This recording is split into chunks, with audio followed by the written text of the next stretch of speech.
اور بہت سارے لوگ جو مستطیع ہوتے ہیں مالی لحاظ سے ان کے اوپر حج واجب ہو گیا، لیکن کچھ ان کے لیے رکاوٹیں ہیں، مثلا امتحانات چل رہے ہیں،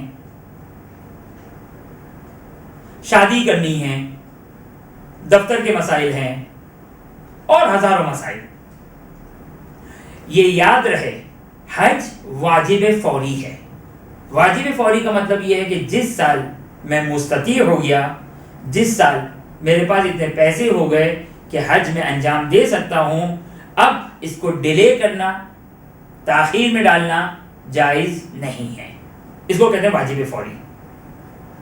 حج واجب فوری ہے، تاخیر کرنا جائز نہیں ہے.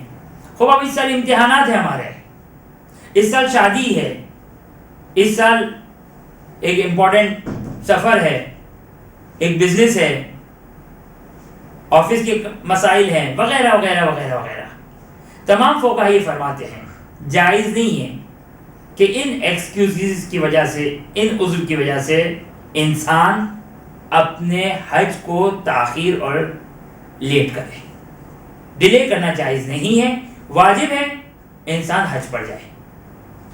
یہاں پر علماء نے ایک استثناء، ایک ایکسیپشن دی ہے.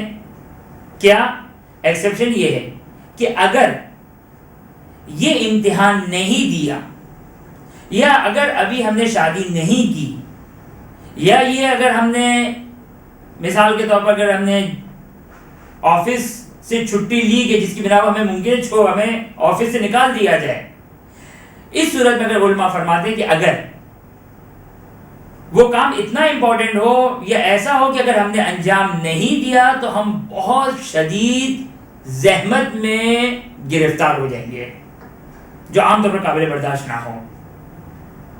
اور مثال کے طور پر 5 سال کی ہماری محنت، اگر ہم نے آج اگر اس سال امتحان نہیں دیا، اور 5 سال کی ہماری محنت جو غارت ہو جائے گی، ضائع ہو جائے گی اور شدید زحمت کا سبب بنے گی.